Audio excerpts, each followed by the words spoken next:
وعلیکم السلام ورحمۃ اللہ وبرکاتہ۔ آپ نے پوچھا کہ جہاں تصاویر ہوتی ہے وہاں نماز کیوں نہیں ہوتی، تو یاد رکھیں نماز تو ہو جاتی ہے، لیکن ثواب کیسے ملتا ہے یا نہیں ملتا، اس سلسلے میں احادیث طیبہ میں تو آ گیا ہے کہ رحمت کے فرشتے بھی وہاں نہیں آتے جہاں کتا ہو یا تصاویر ہوں۔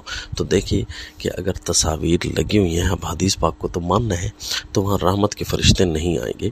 تو رحمت کے نہیں آئیں گے تو پھر اس کا مطلب ہے ثواب والے اور نماز کو احترام کے ساتھ لینے والے اور وہاں جو رحمت کا ماحول ہے وہ نہیں ہوگا۔ جہاں ثواب ہوتا ہے وہاں رحمت کا ماحول ہوتا ہے، تو اس لیے شریعت میں اس کو ناپسند یعنی مکروہ کہتے ہیں۔ اب یہ کتنا مکروہ ہے، بعض علماء کہتے ہیں کہ حرام کے درجے تک ہے، بعض کہتے ہیں کہ حرام کے درجے میں تو نماز بالکل نہیں ہوتی، نماز تو ہو جائے گی لیکن یہ ہے کہ گناہ بھی ملتا ہے۔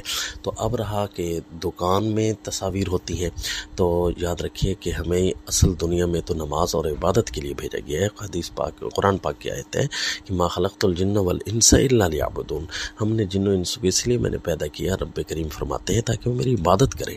تو اب عبادت کے لیے ہم اگر اسپیشلی جگہ اور ایسی چیزیں متعین نہ کر سکیں، پھر اس کا مطلب ہے ہم مقصد زندگی سے ہٹے ہوئے ہیں۔ تو پھر دکان میں بھی ایسی جگہ یقیناً متعین کرنی چاہیے جہاں دائیں بائیں تصاویر کا سلسلہ بالکل ہی نہ ہو۔ وہ تصاویر تو بالکل ہی نہ ہو نا جو اسپیشلی ہوتی تصاویر ہیں اور اسی کی خرید و فروخت ہوتی ہے، تو جائز ہی نہیں ہے سرے سے۔ اور اگر ایسی تصاویر ہیں جو بتبع آ گئی ہے، یعنی ڈبے کے اوپر تصاویر بنی ہوئی ہے، چیزوں کی اصل چیز کوئی اور بک رہی ہے اور اس کے اوپر تصاویر بنی ہوئی ہے، تو احتیاط تو ان میں بھی کرنی چاہیے، اس کی سیٹنگ اس کے لگانے میں۔ البتہ یہ ہے کہ وہ براہ راست تصاویر کے حکم میں چونکہ نہیں ہے، لہذا ان کی خرید و فروخت اس حد تک حرام نہیں، ناجائز نہیں ہے۔ لیکن یہ ہے کہ نماز میں خلل کتنا پڑتا ہے یہ تو اب اللہ کو پتہ ہوگا، لہذا ناپسند تو شریعت نے کر ہی دیا ہے، اشارہ کر دیا ہے، اب کتنا ناپسند ہے وہ میرے رب کو پتہ ہے۔